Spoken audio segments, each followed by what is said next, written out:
Legal, legal. E aí, como é que vai, Nestor? Tô aqui me adaptando à vida cotidiana de uma cidade grande, né? Meu Deus do céu, assim, sabe? Esses dias foram dias de piração, meu Deus. Mas tô aí Cara, tentando adaptar aí da melhor maneira possível, cara. mas foi É, muito legal. Pô, eu Foi falei muito contigo lá na bacana. saída.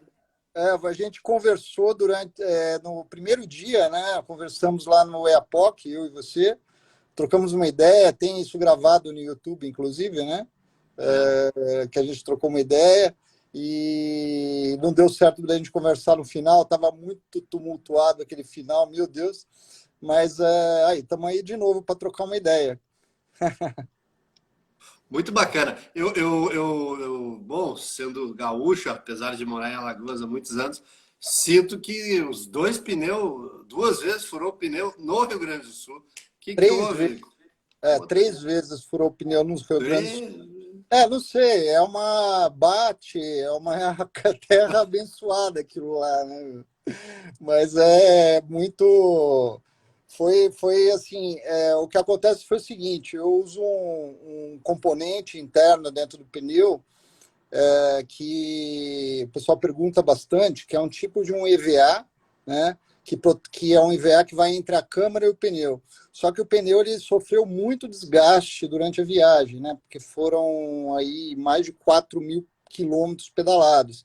E no Rio Grande do Sul ele já estava assim no osso já o pneu, assim, sabe? Então, por conta disso, essa foi o meu parecer técnico, né? Por conta disso, o pneu ele furou mais no Rio Grande do Sul do que nos outros estados, né? Realmente, e olha que eu passei por coisas pavorosas, se você quer saber, assim, sabe? Passei na BR-153 com, sabe, caco de vidro, tudo quanto é coisa espalhada no chão e ele resistiu bem, muito bem o pneu. Agora, para a parte do Rio Grande do Sul, não era tão suja a estrada, né? Quer dizer, a estrada sempre é suja, mas ela não estava tão suja, mas eu consegui performar bem sem furar o pneu. Porque, assim, você sabe, né? Trocar pneu já é um saco e trocar um pneu com alforge, com esse É, monte de coisa no meio da estrada, é pior ainda, né? pior, claro. Eu vi também que tu teve digamos, não vou falar sujo, mas tu teve alguns cágados, né? Que tu vira e mexe e botava de volta para a piscina deles lá, pro laguinho. Na E verdade, assim, o que eu vi muito durante todo o trajeto foi animal morto. Né? é, Assim, muito, muito, muito. Então, vi tamanduá, vi gambá, vi cobra, as dezenas mortas, atropeladas. E, assim, eu tive sorte. E o que acontece? O cágado, ele fica na beira da estrada, geralmente em poças de água, formadas com água da chuva, e ele sobe para a pista porque está quente. Né? A pista, o asfalto ele é mais quente, então ele vai para a pista porque está mais quente.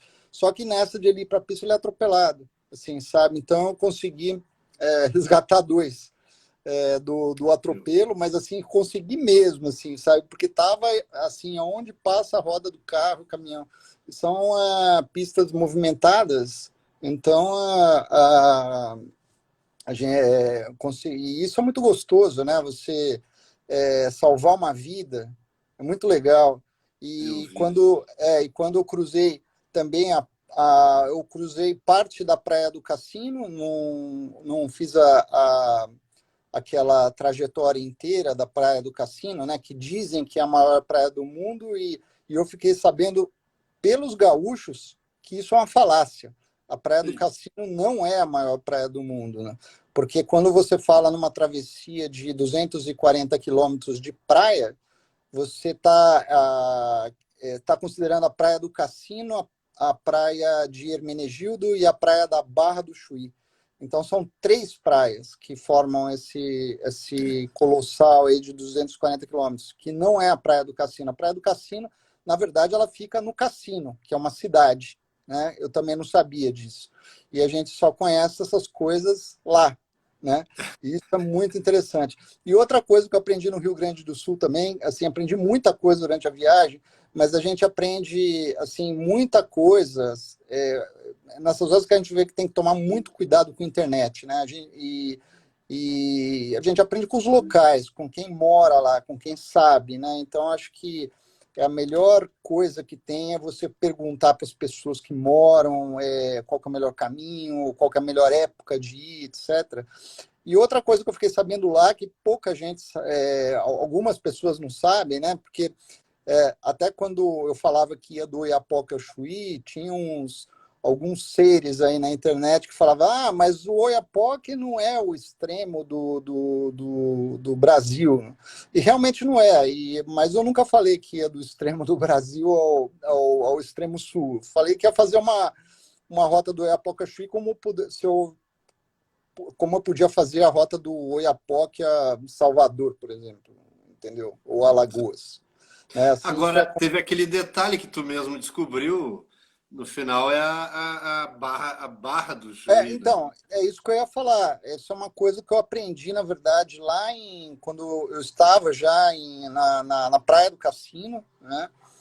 Estava três dias de chegar no Chuí, e daí e não foi só uma pessoa que me falou, outras pessoas falaram também, locais, né? Falaram que o Chuí não era o ponto extremo do Brasil, né? O ponto extremo do Brasil é a Barra do Chuí. Agora você fala, pô, Chuí e Barra do Chuí é a mesma coisa. Também não é, porque a Barra do Chuí ela pertence a outro município, por incrível que pareça, que chama Santa Vitória do Palmar, né? Então, ela, por uma questão política, ela pertence ao município de Santa Vitória do Palmar, que não tem nada a ver com Chuí.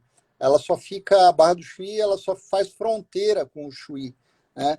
E outra comunidade, lá vivem pessoas, né? E fica, se não me engano, a 15 ou 16 quilômetros do próprio Chuí, né? E lá também mais duas novidades, né? Primeiro que você tem a fronteira com o Brasil com o Uruguai, a fronteira marítima, que fica em frente ao farol da Barra do Chuí, e depois você tem a fronteira terrestre que fica, essa sim, ela é inacessível, porque ela fica dentro de uma fazenda, no município de Barra do Chuí mesmo. Entendeu? Então, as duas fronteiras, tanto terrestre quanto marítima, elas ficam na Barra do Chuí e não no Chuí. Então, o Oiapoque não é o extremo norte do Brasil, muito menos o Chuí é o extremo norte do Brasil. Então, quem fala, mas né, sabe, quer dar uma aula de geografia, às vezes, o Oiapoque não é assim, fala, mas meu amigo, primeiro eu não falei que ia de um extremo ao outro, eu só falei que eu ia fazer essa rota. E depois o Oiapoque não é, assim como o Chuí não é também, assim, sabe? Então, às vezes as pessoas querem mostrar muita sabedoria e no fundo sabem pouco, né? Porque, assim, sou sincero em dizer, ignorância mesmo, eu não sabia que o Chuí não era o extremo do Brasil, assim, mas é puro conhecimento, né? Porque eu não tinha a intenção de fazer de extremo a extremo, né? É. Aí, para quem quiser fazer de extremo a extremo, pode pegar uma bike e tentar sair lá do Monte Caburaí de Roraima, né? É. E no meio da selva, provavelmente carregando a bike, e pegar uma estrada aí para chegar na Barra do Chuí. Não, isso aí eu acho que se convencionou, não sei da onde falar do Iapoca e Chuí, né? Mas Na verdade, há muito tempo atrás, eu pesquisei sobre isso, né? Teve até uma empresa telefônica, que eu não vou citar o nome qual mas que fez essa propaganda do Iapoca ao Chuí numa época que estava lançando telefone celular, essas coisas, sabe? E depois eles tiraram essa propaganda do ar e essa ideia do extremo ser o Oiapoque e o Chuí, ela caiu abaixo, né? Porque realmente não é verdade. Os extremos não é nem o Oiapoque ou o Chuí. Só que essa ficou uma ideia popular, né, É, de Oiapoque ao Chuí. Assim, até quando é engraçado quando as pessoas me perguntavam, de onde você está vindo? Principalmente no Rio Grande do Sul, né? Eu falei, estou vindo do Oiapoque. Daí a pessoa me perguntava, não sei, mas você vai até o Chuí? Né? Eu acho que é natural as pessoas tá na fazerem mente.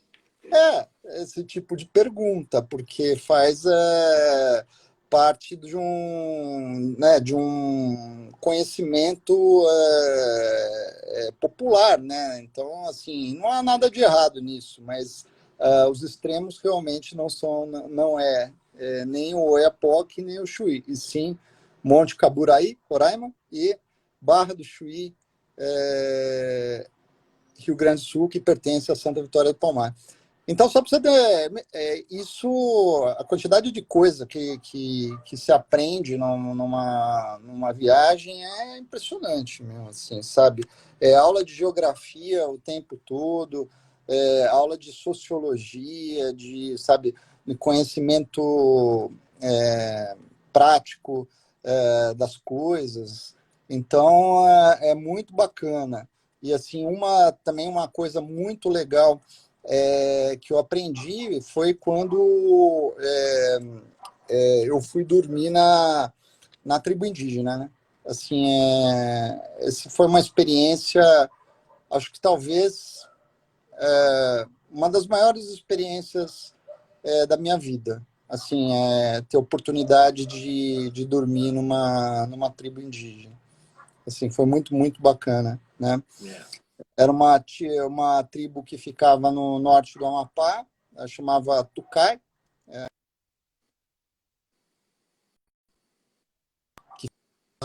86 quilômetros do Oiapoque, né? Muito difícil de chegar, muita subida, assim, bastante muito, muito duro, assim, sabe? Pela temperatura que eu enfrentei, etc. Né? E essa tribo ela é muito interessante porque ela vem de um povo que chama tem um nome complicado, chama Galibi Malworno, né? E esses habitantes, na verdade, eles migraram de onde é a Guiana Francesa hoje em dia, né? Uhum. E desceram para o norte do Amapá. E eles falam, eles falavam um idioma que eles chamam de caboclo, né? E esse caboclo, você tem dois tipos de dialetos desse caboclo, né? Você tem um caboclo que vem da Guiana Francesa e você tem um caboclo que vem da própria região do Brasil. E é muito interessante porque esse tipo de idioma ele é um português, né, misturado com francês. Assim, é incrível, né? Você ter esse tipo de língua, né? Dentro Hibridização, né? do próprio Brasil, cara. Assim, isso é uma coisa maluca de você pensar, né? E pensar assim que o primeiro grupo que migrou da Guiana Francesa foi em 1950, né? Então foi assim, e eles desceram porque assim eles dão assim muita importância para os rios, né? A gente também deveria dar, mas assim principalmente os indígenas, eles dão muita importância aos rios. Então, assim, quando você sai do Oiapoque, assim, você passa por dezenas de aldeias indígenas. E essas aldeias, geralmente, elas são margeadas por um rio, né? Então, lá na década de 50, eles começaram a descer o rio, né, um dos rios, né, que é o rio principal ali do norte do Amapá, que é o rio Oiapoque, né, e migrar para onde é hoje a BR-156, né, que é a estrada que leva para a capital, para Macapá, né, a estrada que corta o Amapá inteirinho. Né? E assim, é Que por uma sinal, região. né? a gente tá com o Amapá totalmente na mídia agora, né? Não, é Devido verdade, lá ao. mas você sabe que para mim não é uma novidade, cara, porque assim, quando o Amapá, assim, até paulista, né, da região sudeste, né, uma região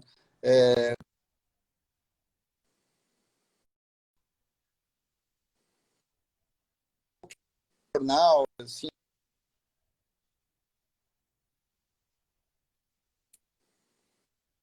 ninguém fala belezas das coisas bacanas do Amapá. O Amapá está saindo na mídia agora porque aconteceu uma tragédia lá, né? E agora é um estado esquecido, né? Assim, eu me incluo nisso, sabe? Mas esquecido na mídia, é, pelas pessoas que você conversa, né? Eu lembro que eu cheguei, teve uma pessoa, não sei, acho que se eu não me engano, em Goiás, né? Ela viu de bicicleta, ela falou assim, de onde você está vindo?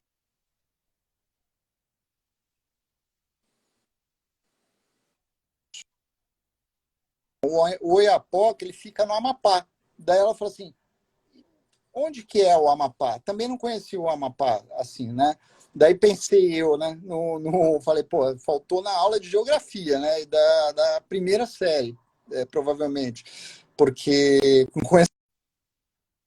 conhecer o Amapá é outra, né? Porque, poxa, é um estado do brasileiro, né? Assim, então, assim, mas isso, na verdade, é uma prova de como o conhecimento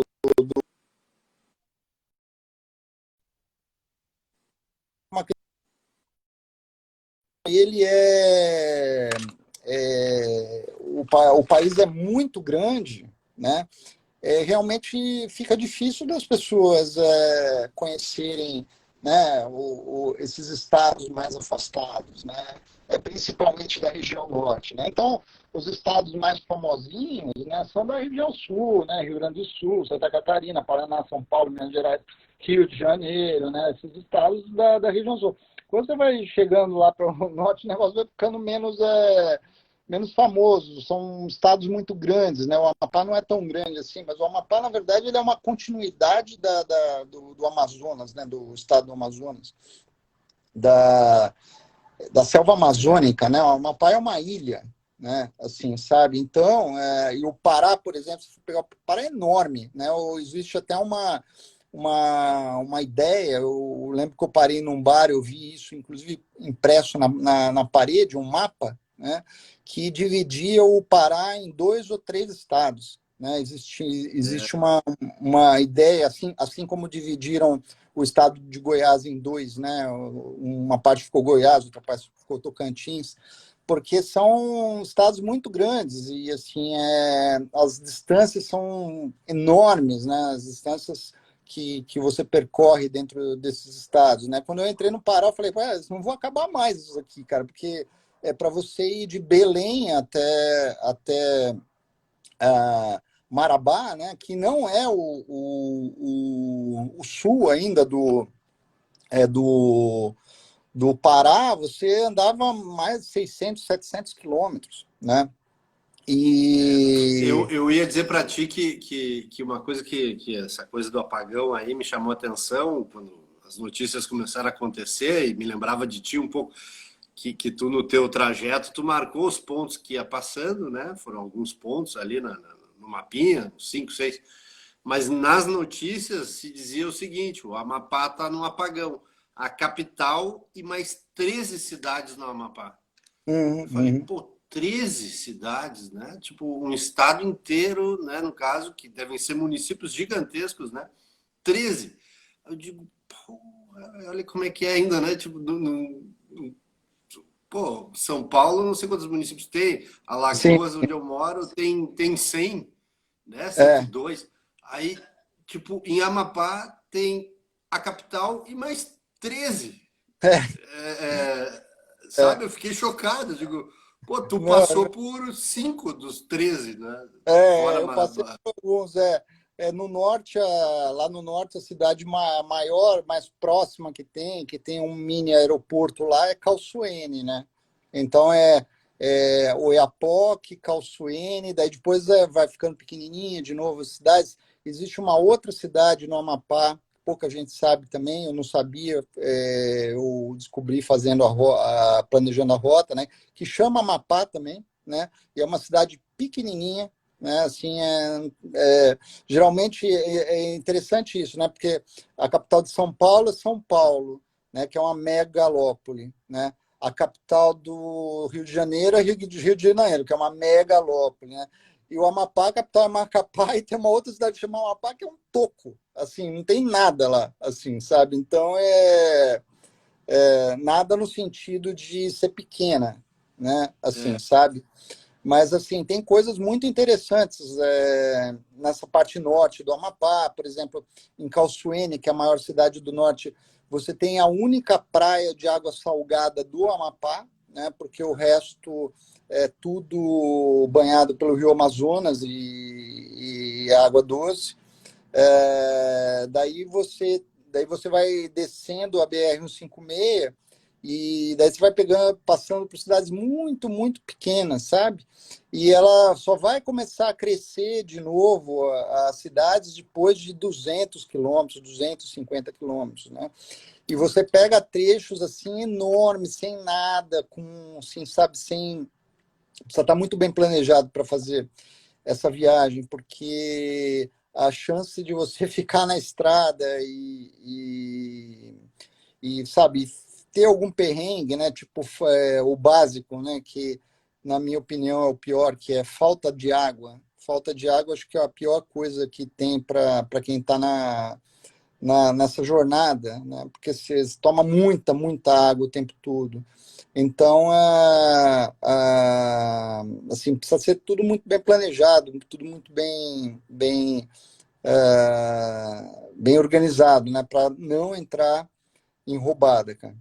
Não é. entrar em roubada. Uma falta de água é uma roubada. É uma coisa aí que eu andei conversando também agora, bem no momento que estava acabando ali a viagem com a Julirata, que agora acabou de partir de novo lá para o Equador e tudo.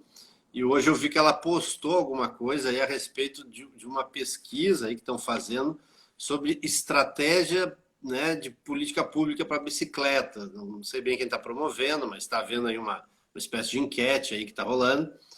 Não sei, enquete, enfim, alguma pesquisa.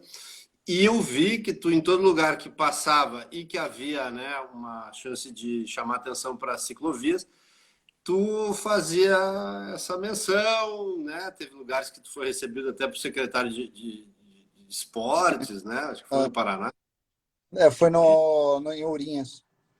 em Ourinhos, exato. E aí, o É. que que tu, nessa tua viagem toda, como é que tu avaliou essa questão das ciclovias ou do acesso ao ciclista, enfim, do que existe para que tu teve também lá no Pará, né, naquela cidade que é conhecida como a cidade das bicicletas. Não foi É, lá o, bem a FUA, né? Acho que afuar. a gente pode começar falando por aí, né? Que a FUA é um ponto fora da curva do Brasil. Não existe nada igual, eu nunca vi, assim, sabe?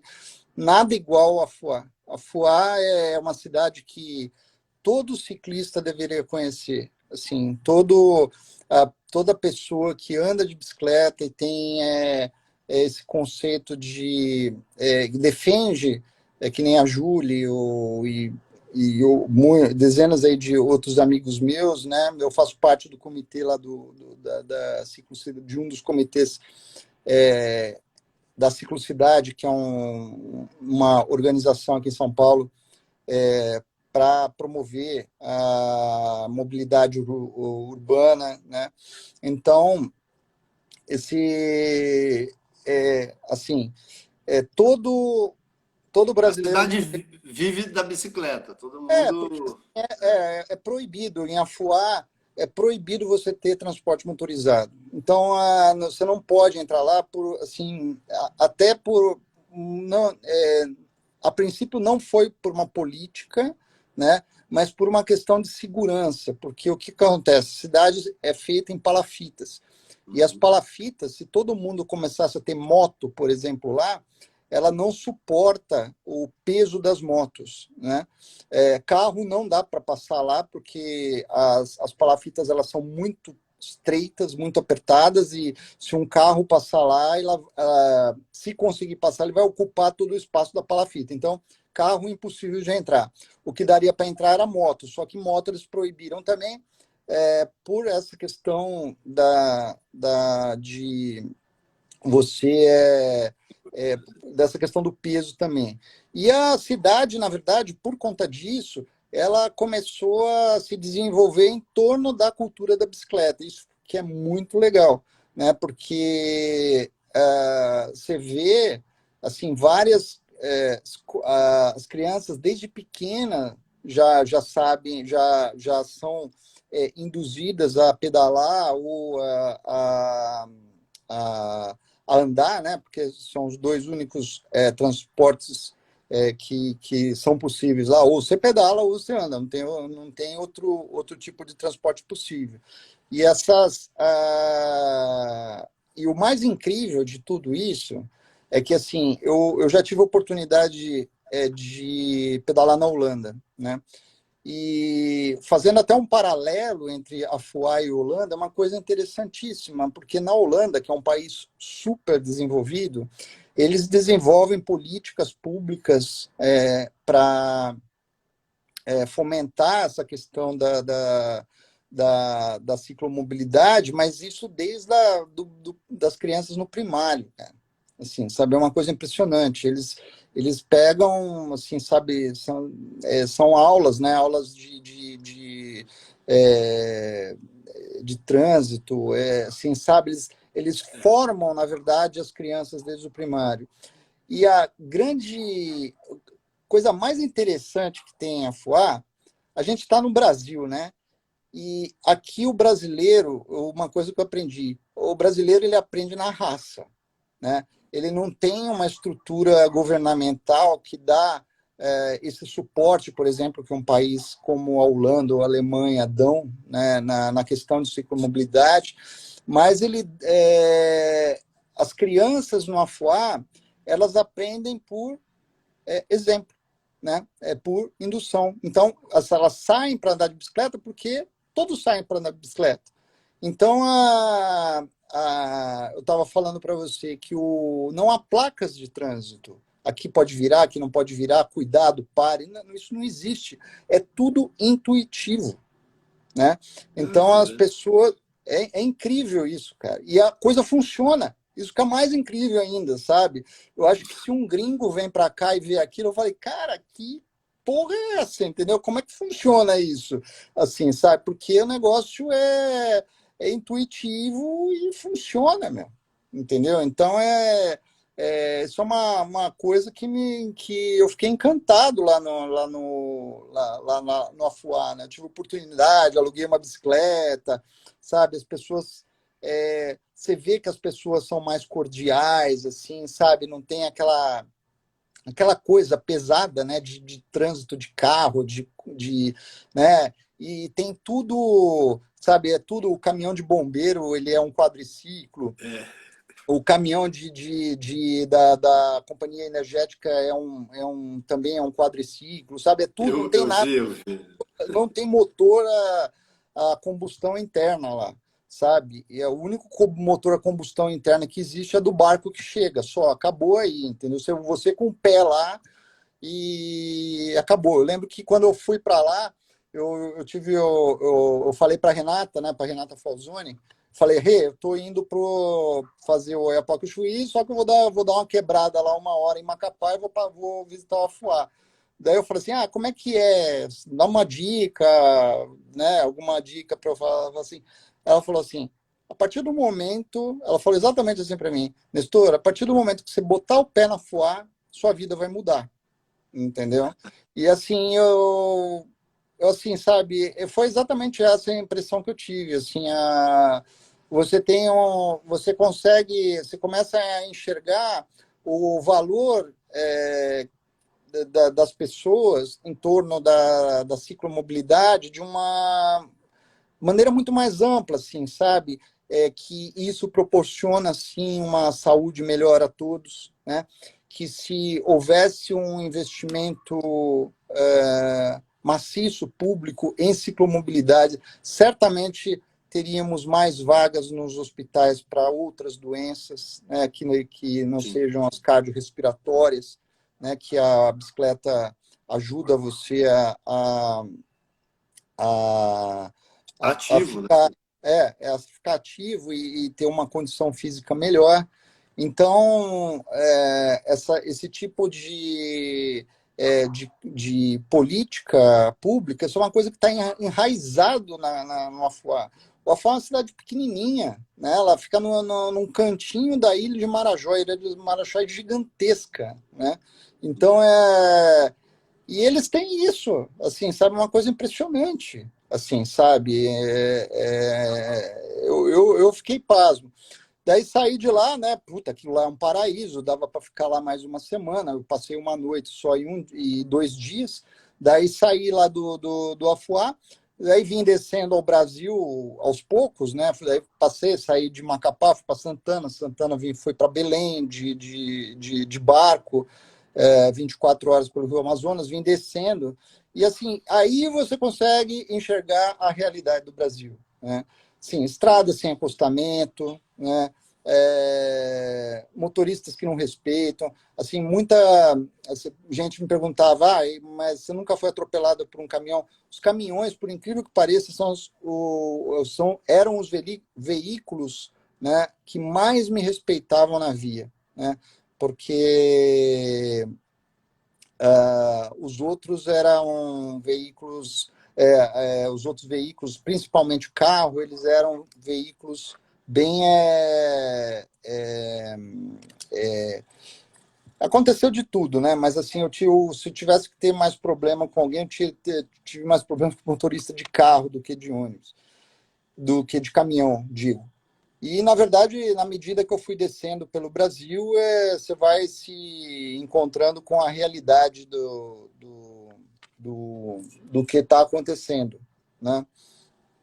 Então, é isso, assim, sabe? Você vai encontrando vias, outras... Eu acho que ele travou aqui, gente, ó. Travou mesmo. Viagens de longa duração.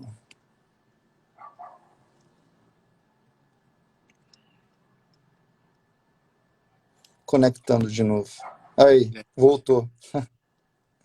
Tinha caído, mas você ficou funcionando bem, é só eu que dei uma caidinha. Então é isso. Daí eu fui descendo o Brasil, daí você vai tendo. Tem até alguém comentando aqui, ó, nas rodovias também sinto mais cuidado pelos caminhoneiros do que por motoristas de veículos. Estão trabalhando, são profissionais, né? A galera do Não, carro. é aquilo que uma vez eu encontrei com um caminhoneiro, eu estava conversando com ele, eu estava falando, eu falei, rapaz, nossa, vocês são heróis, cara, de enfrentarem essas estradas todos os dias, porque imagina, eu estou atravessando de bike, mas o cara tá lá todo dia, né? O cara tá na profissão dele lá, tentando ganhar o ganha-pão dele de todo dia. Então é bem assim, esse povo sofre também, viu, rapaz? Porque não é fácil trabalhar nessas estradas com, sabe, tudo, sabe, a BR-153, cara, que é a ligação de Belém a Brasília, é uma vergonha aquela estrada, cara. Assim, ela não ser inteiramente duplicada, assim, sabe? Tem alguns trechos que ela é duplicada, mas pouquíssimos trechos ela é duplicada. Então, aquilo lá é um perigo, tanto para carro, para bicicleta, caminhão, né? Inclusive, uma das únicas vezes que eu quase fui atropelado é porque eu estava nela, né, na BR-153, não fui atropelado porque meu anjo da guarda é muito forte, talvez, mas é muito complicado você pedalar por essas vias do Brasil. Inclusive, tu também narrou lá um rapaz rapaz, digo, motorista ou a motorista, né, a gente não sabe, e na descida ali da serra ali de Curitiba te protegeu, né? Tu estava numa situação lá sem acostamento e botou na frente para tu conseguir descer com ele.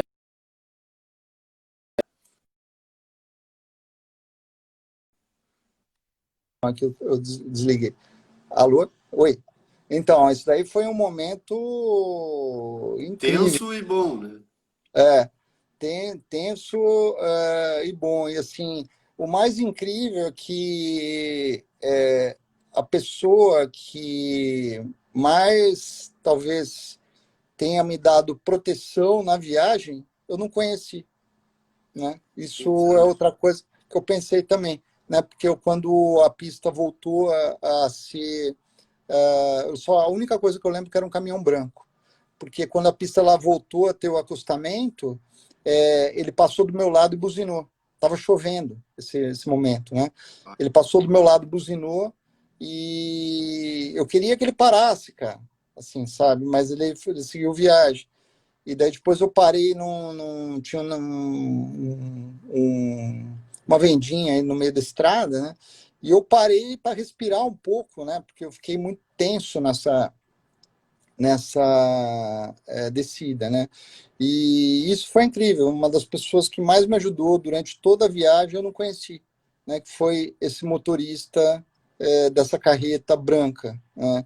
Então, assim, eu não tenho absolutamente nada para falar dos caminhoneiros, cara. Assim, sabe? Me deram água. Putz, obviamente tem sempre um ou outro que sabe, mas a maioria não tem nem o que falar, cara. São Ao guerreiros, cara. contrário, É, profissão que faz girar o Brasil, né? os caras são completamente guerreiros, assim, sabe, de estrada, assim, sabe, porque realmente é muito complicado você dirigir no Brasil, cara. Não é fácil, não é fácil. Assim, eu vi isso de bicicleta, né?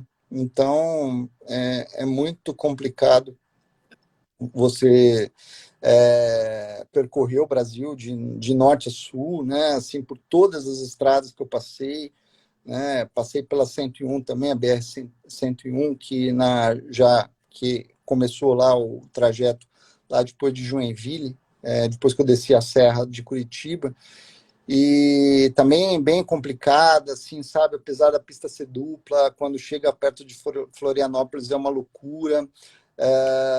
Não, ela não é totalmente dupla, né? Tem alguns trechos, tem pequenos trechos de serra perto de Florianópolis que não tem acostamento. Além de não ter acostamento, tem um guarda-rail que não dá nada de pista para você. Então, você acaba ficando na pista do caminhão.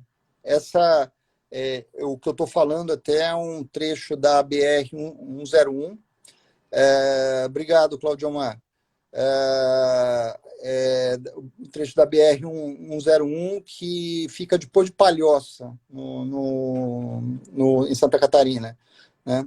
E nessa oportunidade eu tive, assim, esse é outro anjo que apareceu na minha vida, que é o Emanuel, até o nome, né? Emanuel, ele ele falou assim, não, você não vai, você está aqui em casa comigo, eu não vou deixar você pedalar na Serra do Macaco, cara, eu vou dar um jeito de você não ir, né? Daí a gente pegou, botou a bike dentro do carro dele e ele me levou por 10 quilômetros de rodovia, né? Só para não pegar a Serra do Macaco, que é uma loucura aquilo. Assim, o que inviabiliza, na verdade, a viagem de Florianópolis, só para você ter uma ideia, até o sul do país, é essa serra. Assim, sabe? Porque todos os outros trechos da BR-101, eles têm acostamento, é, Morro dos Cavalos, ele está falando. A Morro dos Cavalos. Morro dos Cavalos, Robinho. Tem Olha, razão, Robinho. Eu estou falando Morro dos Macacos, não é Morro dos Cavalos. Robinho, ele. Obrigado, Robinho. Robinho é de Floripa, ele pedalou comigo, cara. Obrigado aí pela, pela correção. pela correção, cara. Assim, tava com o Morro, não sei porque eu tava com o Morro dos Macacos na Ó, eu cabeça. vou te falar que nessa daí eu fiz, quando eu também dava minhas voltas, eu já também andei um pouco de bicicleta, né? Fui de Porto Alegre a Florianópolis. Olha, antes da duplicação, era ruim. Não era duplicada, né? De Porto Alegre para Florianópolis. Era pista simples, com acostamento com desnível, menos meio metro e mato pro lado e tal. Que tu tinha que andar assim no acostamento, porque não tinha, né, chance de andar na pista.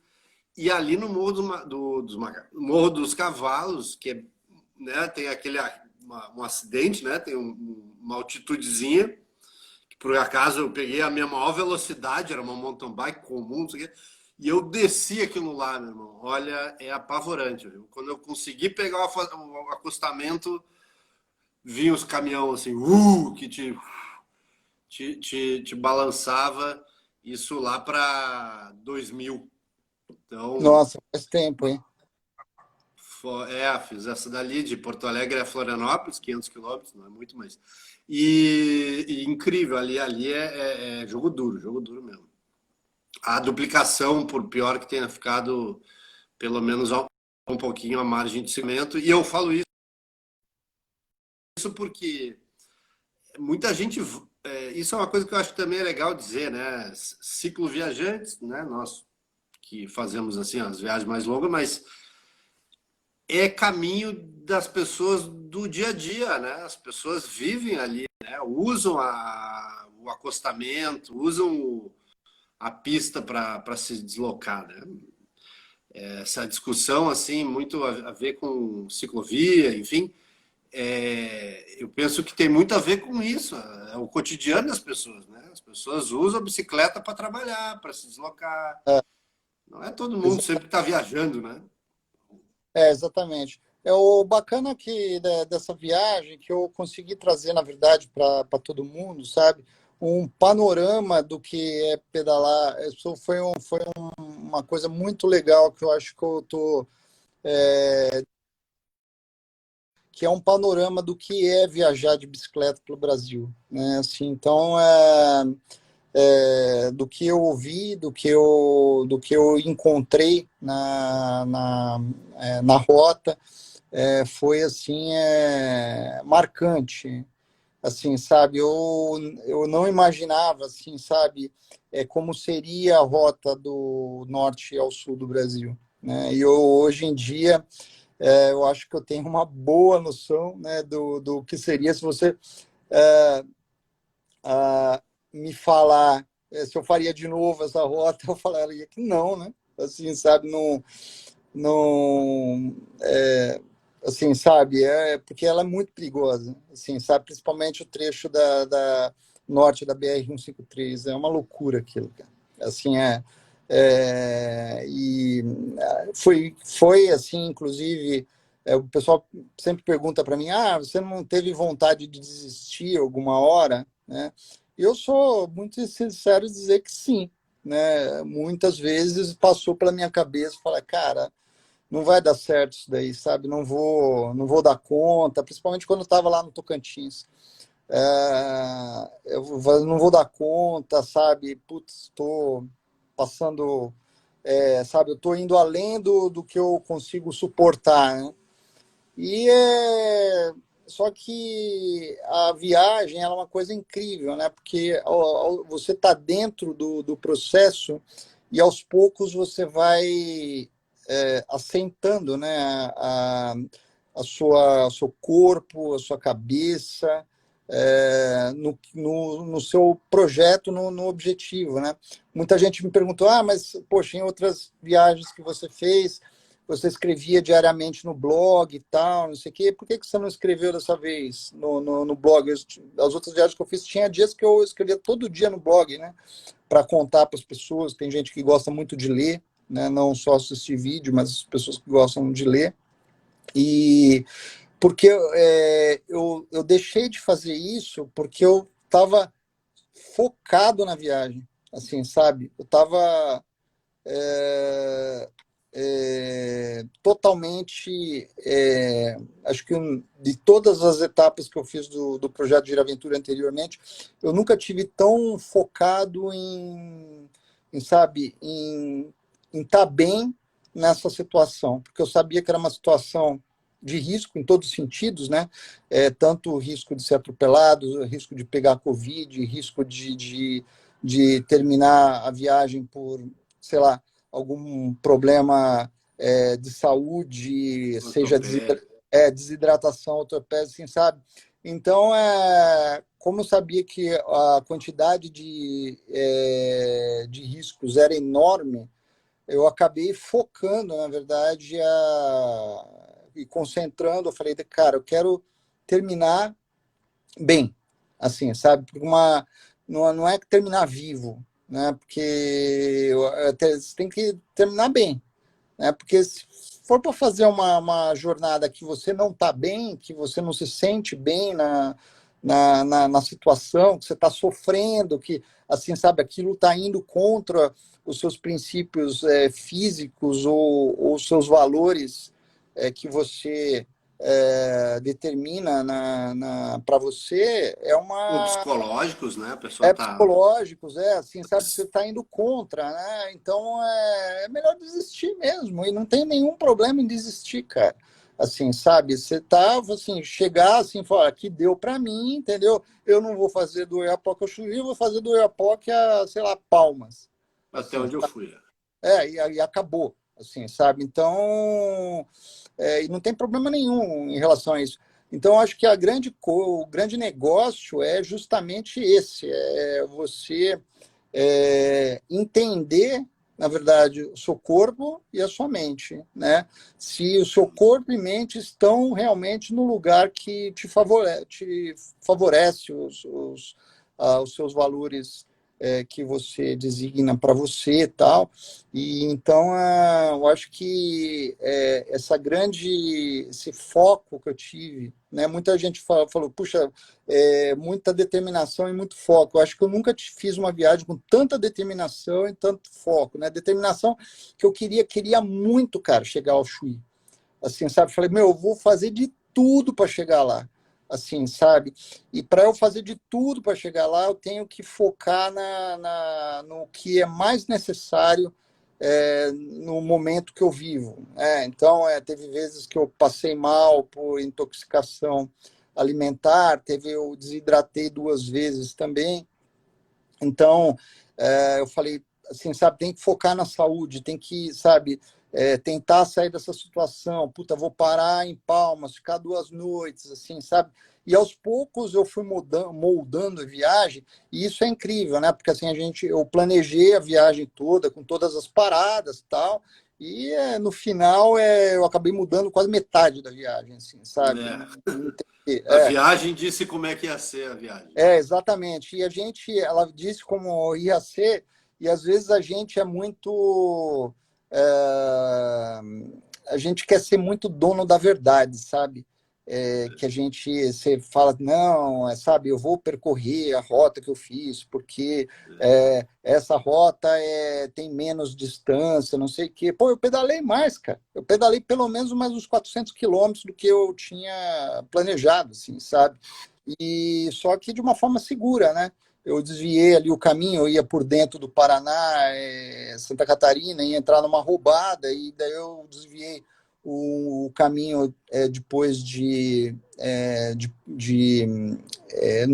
dentro do Paraná mesmo, depois de Santo Antônio de Platina, eu desviei o caminho, deixei a BR-153, fui por outro caminho para chegar em Ponta Grossa, e daí de Ponta Grossa, Curitiba, eu segui pela BR-101. Então eu acabei pedalando mais mesmo, mas assim, acabou sendo melhor, né? E é aquilo que eu falo, assim, não adianta, às vezes a gente, sabe, você quer planejar, você sabe fazer tudo certinho e tal, não sei o quê, e na verdade, o grande diferencial, sabe qual que é? É você saber mudar a hora do seu planejamento. Assim, o planejamento é bacana você ter o planejamento, fazer as quilometragens que tem que ser feitas por dia, ver altimetria, os trechos que você tem ponto de apoio para pegar água, para comer, etc. Agora, o grande diferencial do cara que está na estrada, que está nessa jornada, é sabe, o inusitado. Adaptação. É, exatamente. Você fala, pô, agora é hora de mudar, entendeu? E isso é muito, assim, é muito rápido, né, que isso acontece. Tem até alguém falando aqui, o Wilson, falando, sabia que você tinha mudado a rua, não sabia que tinha sido no Paraná. Foi no Paraná, foi depois de Santo Antônio da Platina, que é a primeira cidade, a segunda cidade do Paraná, na verdade, depois de Ourinhos, a primeira Jacarezinho, e depois de Santo Antônio do Platina eu tinha a oportunidade de continuar pela BR-153 e eu entrei à esquerda para Venceslau Braz, e aí mudou completamente a viagem, né? Assim, eu fui até Ponta Grossa, e Ponta Grossa eu segui já em pista dupla, né? Até Curitiba, e daí Curitiba eu fui embora. E, assim, muita gente me pergunta, isso é muito interessante. E em que momento, essa pergunta é muito legal, em que momento que eu decidi fazer a mudança de rota? Isso foi incrível também, porque eu estava em São Paulo, no interior de São Paulo, perto de Marília. Eu estava com pouca água, daí eu entrei no posto de gasolina para carregar, pegar água, tomar um Gatorade, essas coisas. Eu entrei na hora que eu fui pagar o Gatorade no caixa, o caixa do lugar, ele viu que eu estava de capacete, todo uniformizado e tal, ele falou assim, para onde que você está indo? Eu falei, estou indo em direção ao Chuí, vou pegar a 153, o Rio Grande do Sul, tal, não sei o quê. E daí ele saiu do caixa, esse cara, tinha pouca gente no restaurante, ele saiu do caixa e veio conversar comigo lá de fora, né? Eu despedi dele, daí eu vi que ele veio conversar comigo lá de fora. E ele começou a falar comigo e falar, olha, eu já pedalei essa rota, né? Você falou que vai pela 153, e eu aconselho que você não faça isso. Ele falou para mim. Eu falei, mas por quê, né? Eu não faria. Eu falei assim, eu já fiz essa rota já quase uma dezena de vezes. E o melhor caminho não é esse que você está se propondo fazer. Você pode até fazer, só que você vai ficar estressado, você vai correr risco, porque a estrada ela é muito perigosa, a estrada a 153 depois do Paraná, e a melhor maneira que você tem que fazer, depois de Santo Antônio do Platina, você entra em Venceslau Braz, você segue Ponta Grossa de até Curitiba, você já vai ter estrada duplicada, daí depois você vai pegar um BR-101, você vai pelo litoral, você vai passar por Floripa, por Joinville, sabe, Garopaba, várias cidades.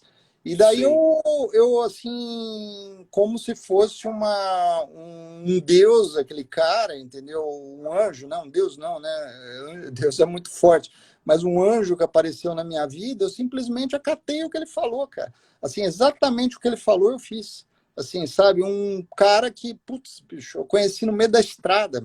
Apareceu, Aí simplesmente apareceu. Mas Então, tu apareceu, mas tu estava com o ouvido atento, né? Tu podia ser cabeça dura. e assim, a gente tem essa mania, né? Parece muito clichê você falar isso. Se deve ouvir duas vezes mais. Hoje estou falando isso para minha irmã, duas vezes mais do que se fala, né? Mas é a mais pura verdade, cara. Assim, sabe? Às vezes você leva tanto em consideração. Eu poderia, por exemplo, levar tanto em consideração. Puxa, fiz esse planejamento 3 meses, assim, sabe? E vou executar, porque eu, sabe, fiz todo o levantamento altimétrico, etc, etc. E não vai ser um cara que eu conheci na estrada durante 10 minutos da viagem que vai dar pitaco na minha rota, né? E assim, eu conversando nessa hora, né? Assim, acho que a gente tem que ser humilde, né? E saber ouvir a pessoa, o que ela tem a dizer, e conversando. E tomar decisão também. Não, e conversando com ele, eu falei, porra, eu não estou conversando com qualquer um, cara. Primeira coisa, né? Eu estou conversando com um cara que está me falando que já fez essa rota várias vezes. Então, eu vou levar a opinião dele em consideração, né? E foi isso que eu fiz. Eu levei a opinião dele em consideração e mudei a minha rota. Que foi a melhor coisa que eu fiz, rapaz, porque nem sei se eu estaria aqui falando com você, se eu não tivesse feito isso, porque ia ser uma loucura pegar aquela estrada pelo interior do Brasil, né? Pelo oeste lá, né? É. É, Deixa eu só responder mas uma pergunta aqui do André, que ele está falando como você faz a bike nas noites. Eu andei muito pouco à noite, sabe, André? Eu evito andar à noite. As noites que eu andei no Amapá, porque o Amapá, no Tocantins também, mas no Tocantins eu não cheguei a andar à noite, no Amapá eu cheguei a andar à noite. Porque no Amapá, para você tem apenas 5 horas de pedal, né? Então, eu saía em torno de 4h30 da manhã, num breu total, né? Para pedalar no máximo até as 9, 10 horas chutando da manhã. Porque depois desse horário, não dá para pedalar mais. É muito calor, né? Você não consegue mais pedalar, 45, 50 graus. Cara. Então, eu pedalava à noite. E pedalar à noite, cara, assim, eu já tive experiência de pedalar à noite, mas em São Paulo, não numa estrada, né? Ainda mais no Amapá. Você não vê nada, cara. Assim, sabe, isso é horrível, porque por mais que eu tinha uma lanterna legal, eu estava bem equipado, assim, sabe, levava a lanterna de cabeça, levava a lanterna na bike, ia com 2 iluminações, tinha iluminação traseira, todo refletido, toda a questão da segurança muito presente, assim, em mim, mas você pedalar à noite é a mesma coisa que você pedalar e não sair do lugar, porque você não vê o entorno, assim, sabe? Você não vê o que está à sua volta, né? Então você pedala no breu, cara. Assim, isso é horrível.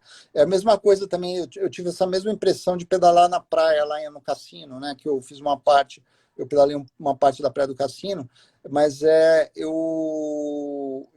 você começa a pedalar, você perde a referência, por mais que você tenha marcando no GPS quantos quilômetros faltam ou quantos quilômetros você já percorreu, você acaba perdendo a referência assim, sabe, porque a paisagem sempre não muda, né? Ela é sempre a mesma, né?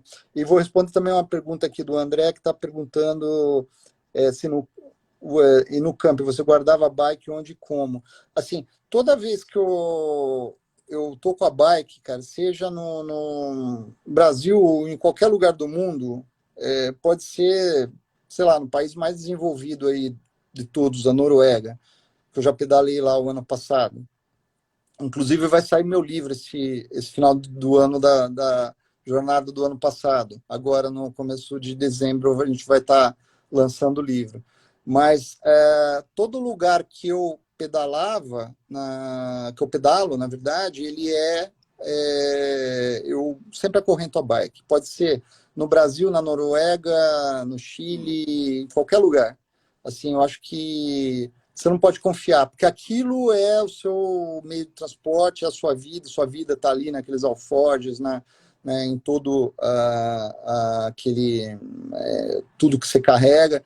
Então, esse é um conselho que eu dou para todo mundo. Seja onde você estiver, assim, sabe, em que cidade você estiver, seja, sei lá, no Afuá, que é uma cidade que não tem muito para onde ir, né? Assim, você tem que sair de lá de barco. Você tem que acorrentar sua bicicleta, porque não dá para confiar, cara. Não dá para confiar mesmo. Beleza? Batemos rapaz, nosso olha, papo. muita história, muito legal, né? Tu ainda Bacana. vai. Obrigado pela oportunidade. Estava precisando de alguém para trocar uma ideia. Hoje eu entrei assim aleatoriamente. Falei assim: vou entrar, quero ver com quem que eu vou conversar agora.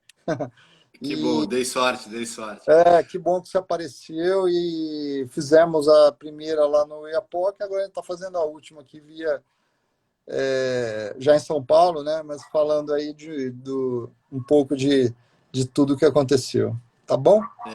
Eu não podia deixar de perguntar quais são as próximas, ou a próxima, né? Porque tu também tem os planos aí para novas expedições. É, Tu tem. a minha próxima, na verdade, a minha próxima viagem que seria a viagem de 2020, né, para a Islândia. Né? Estou tentando formatar novamente essa viagem, porque ela ficou no papel só no ano passado. Né? Eu substituí pela viagem do Oiapoque ao Chuí, porque não podíamos sair do Brasil, e eu acabei optando por Oiapoque ao Chuí, que, puxa, cara, eu juro que não me arrependo de nada do que eu fiz, cara. Assim, sabe? Porque foi uma viagem, assim, incrível, cara, assim, uma experiência de vida que eu nunca tive em todas as outras etapas, todos os outros 7 anos do projeto.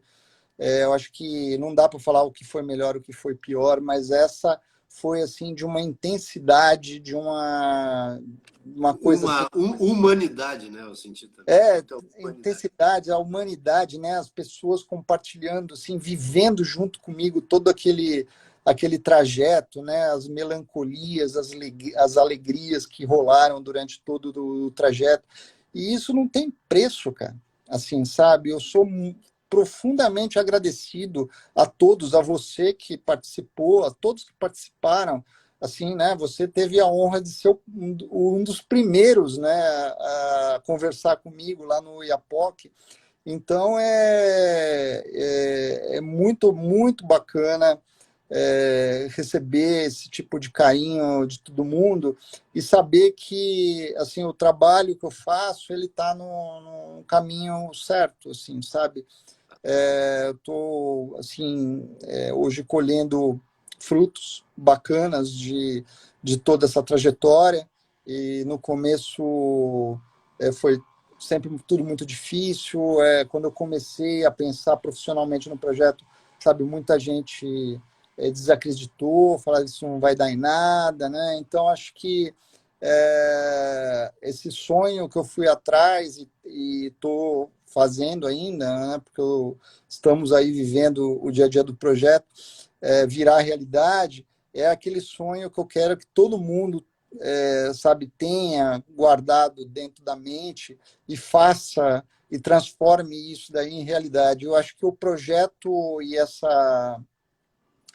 principalmente essa etapa, ela mostrou para todo mundo que os sonhos eles podem sim se tornar reais, assim, sabe?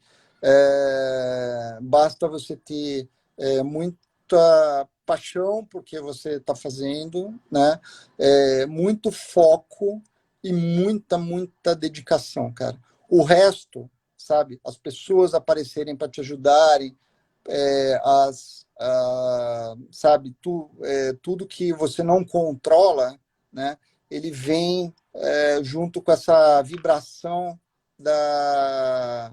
que você impõe na viagem, né, no coração que está ali sempre presente, de você estar fazendo uma coisa que realmente você ama, né?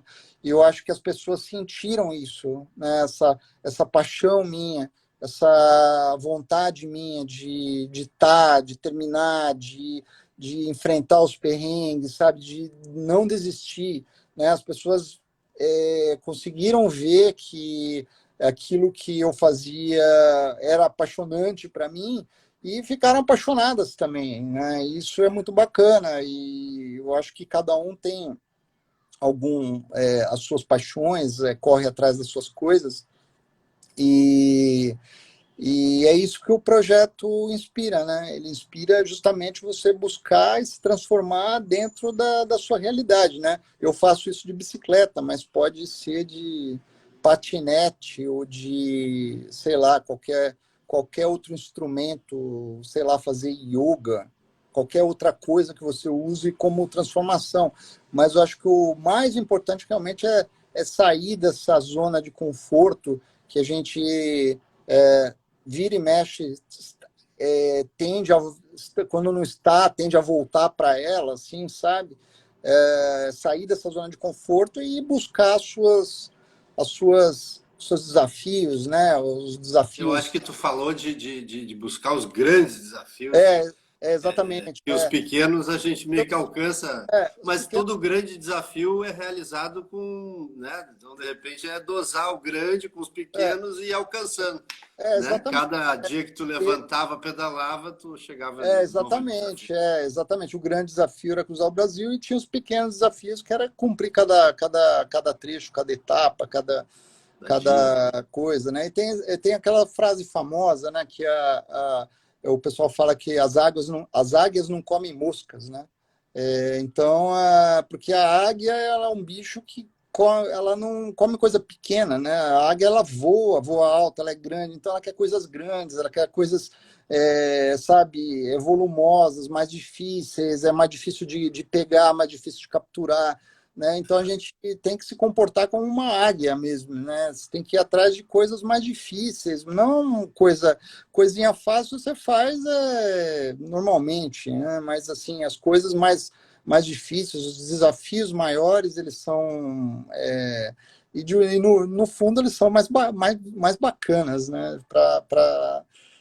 Como realização pessoal é uma coisa, né? Assim, você fala, poxa, eu viajei de bike do Oiapoque ao Chuí, né? Assim, eu sei que não fui o primeiro e não vou ser o último, né? Mas eu fui um dos poucos que fez isso e talvez um dos únicos que fez isso na pandemia, porque é uma loucura também fazer isso em pleno 2020, uma pandemia, cruzar o país inteiro, ter contato com um monte de gente, entendeu? E sabe viver toda essa experiência, cara. Então é isso.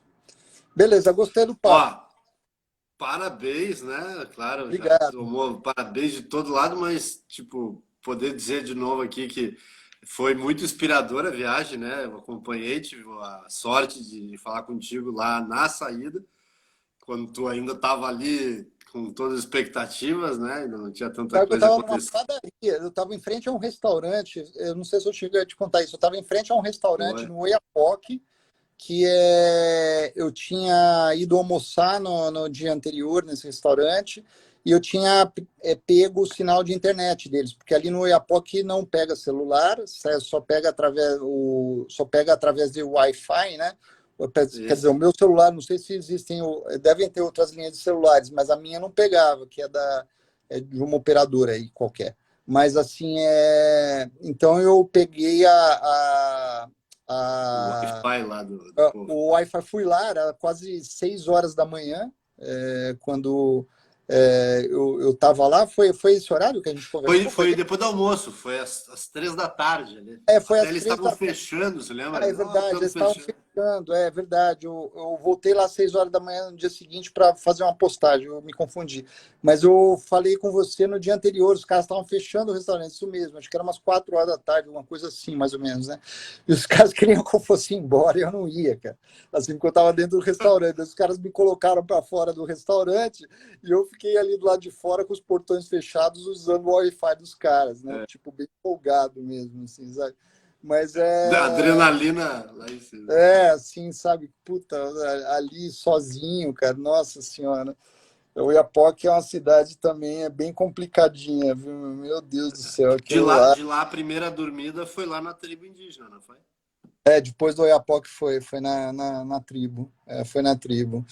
Mas bacana, cara, puxa, muito bom aí ter conversado contigo, cara. Eu vou encerrar agora e vou deixar gravado aqui no IGTV. Instagram, no IGTV, e daí depois você consegue baixar esse vídeo até para postar no YouTube, se você quiser, através de uma extensão que existe no Google Chrome. Tá? Não, não, tranquilo, legal. Eu baixo, vou botar aquela capa que eu mandei para ti lá, que é Tá? a final, né? Papo surpresa, como foi hoje, como devia ser. E Isso aí, legal, sobre o final. bacana. Só baixar aí, a gente volta daí você posta coloca lá no YouTube, eu dou uma olhada lá também, tá bom? Tá massa. Bom, olha, Nestor, boa noite e, de novo, né? Só inspiração. O povo aí continua falando, né? Que tu movimentou aí a galera toda aí Ah, nessa isso foi muito jornada. bacana. Só para encerrar, eu queria convidar todos que eu vou fazer o lançamento do livro da etapa passada agora em dezembro e eu vou fazer as publicações do lançamento e vou tentar, vamos tentar, sabe, também ter um bom retorno nesse livro, porque esse livro vai ajudar a financiar o projeto do ano que vem. Então, vamos, se a galera puder dar uma força aí, bacana. Maravilha, meu velho. Olha, bom descanso e Obrigado, ficamos cara. para as próximas etapas do projeto Beleza, Gira a gente se Muito. fala. Um abraço. Grande abraço. Falou. Valeu, tchau, tchau. Tchau, tchau.